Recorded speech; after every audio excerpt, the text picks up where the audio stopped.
సంకీర్తనలు రాసి మరి కొన్ని మాత్రమే మనకు లభ్యమైనవి. అవి ఆసువుగా రాసినటువంటివి. ఆయనేమి ఆసువుగా పాడుకునేటువంటి వాడంట. అంటే ఆసువుగా అంటే అతని మాటలే ఆ విధంగా వచ్చేటువంటి కాదన్నమాట. అంటే వెంకటేశ్వర స్వామి యొక్క నందక కట్టడం వలన ఆ విధమైనటువంటి మహిమాన్వితమైనటువంటి ఆ బుద్ధి అనేటువంటిది అన్నమాచార్యకు లభించింది అని చెప్పేసి ఆ విధంగా ఒకసారి అదిగో అల్లదిగో అంటూ పాడుకుంటూ వెళ్ళాడు. వెళితే వెంకటేశ్వర స్వామిని చేసుకోవాలని వెళ్తే అక్కడ తాళాలు వేసేసినారట వాళ్ళు. ఎవరు? అర్చకులంతా.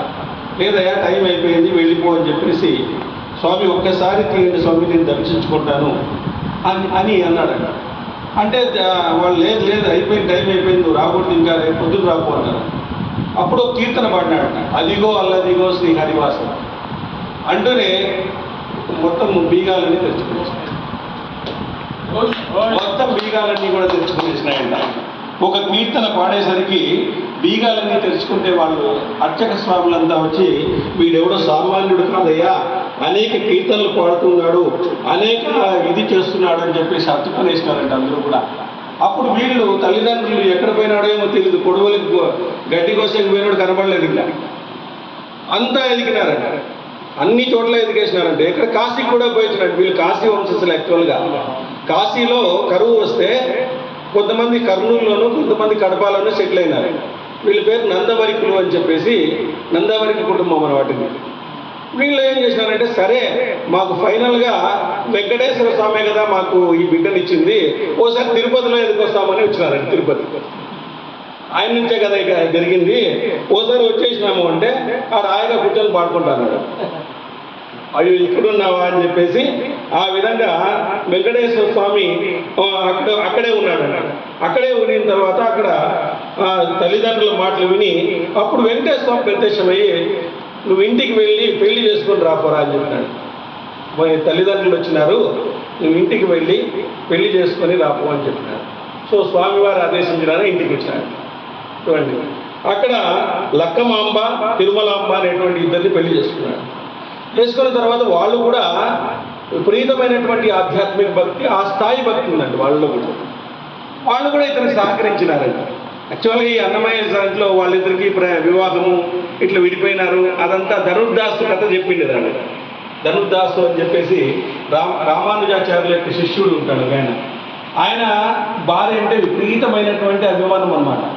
భార్య ఎక్కడైతే కళ్ళు ఏమన్నా ఇదైపోతాయేమో, ఆమె కందిపోతుందేమో, చర్మం ఏమో కందిపోతుందేమో అని ఎప్పుడు గొడుగుతో పోయేవాడు అన్నమాట. అప్పుడు గొడుగుతో పోతే రామానుజాచార్యులు ఒకసారి ఇతన్ని టెస్ట్ చేసినాడంట. ఏమయ్యా, భార్య అంటే ఇంత ఇది ఉంది నీకు, మరి నీ భార్య కంటే అందంగా ఉండే చూపిస్తే నీ భార్యను వదిలేస్తావు అన్నాడు. ఓ స్వామి, దానికి నా భార్య కంటే అందంగా ఉండే వాళ్ళు చూపించండి అంటే రంగనాథ స్వామిని చూపిస్తే అప్పుడు ఆ భార్యను వదిలేశాడండి. ఆయన ధనుర్దాసు అతి ముఖ్యమైనటువంటి శిష్యుడు, రామానుజాచార్యుల యొక్క అతి ముఖ్య శిష్యుడు, నిమ్న జాతికి చెందినటువంటి వాడు అయినప్పటికీ కూడా అతి ముఖ్యమైనటువంటి శిష్యుడు. ఆ విధంగా ఇతను ఏం చేశాడంటే ఆ విధంగా ఇంటికి పంపించేసినాడు. ఇంటికి పంపించేసిన తర్వాత అహోబిలం పోయినాడు. అహోబిలం నరసింహ మంత్రాన్ని తీసుకున్నాడు. శతగోపస్వామి అనేటువంటి ఆయన ద్వారా నరసింహ మంత్రాన్ని తీసుకున్నాడు. ఈ నరసింహ మంత్రాన్ని తీసుకుంటే ఆ మంత్రము ఊరికే ఒకసారి అనుకుంటే నరసింహస్వామి ప్రత్యక్షమయ్యేవాడు. ఆ మంత్రం అనుకుంటే ఓసారి ప్రత్యక్షమైపోయాడు. సంకల్ప మాత్రంగానే ప్రత్యక్షమయ్యేటువంటి వాడు.